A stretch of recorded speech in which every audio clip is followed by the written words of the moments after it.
So hello, I'm Pete LaPuma. I'm in the Department of Environmental and Occupational Health, an associate professor. I teach environmental health as a core class to all the Master's of Public Health students, and I do research involving anything that helps to reduce the greenhouse gas emissions from industry, to include a solar cement project that we're working on, trying to produce something as ubiquitous as cement using just solar power.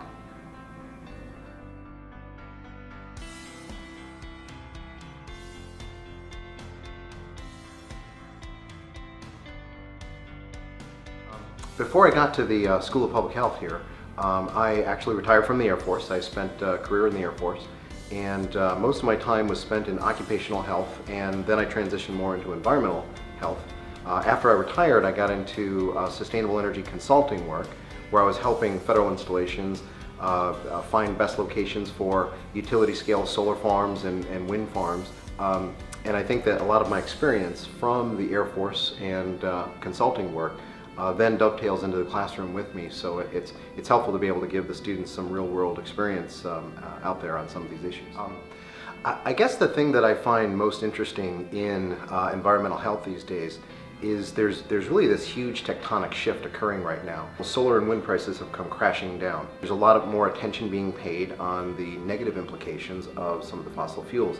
It used to be that we didn't really have too many good solutions, and now I think the technologies have come forth, or a lot of the renewable technologies have come forth, to where I think we're seeing a huge global shift in I guess the one thing I like students to walk away with from my classes is just a better appreciation for environmental sciences. If I can do anything, I would try to get across how important the environment is to your health.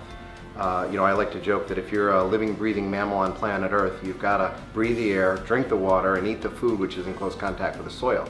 So having those resources remain clean is very important, because those resources all flow through our bodies, necessary for all life on the planet. So I think one of the greatest advantages of being in the program here at GW is that we have a wealth of opportunities out there for getting students some real-world experience in internships and fellowships in the DC area, all of which are engaged in some kind of an environmental health component. Just about everybody has a climate change workforce or work staff of some sort.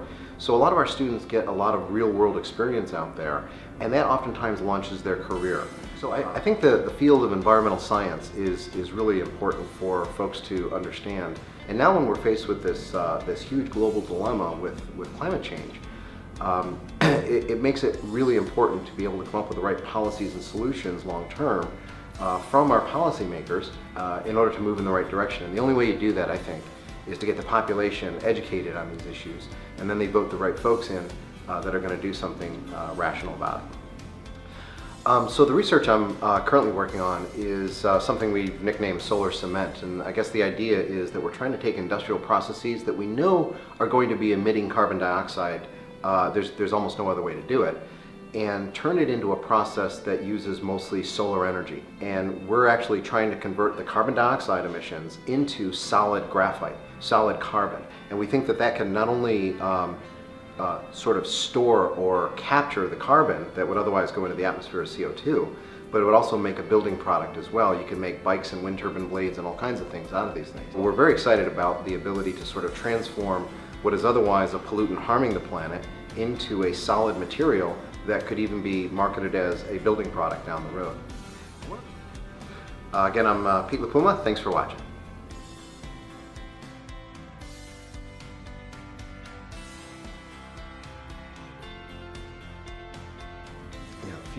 Fusion's one of those 30 years out, and I don't think we have that kind of time.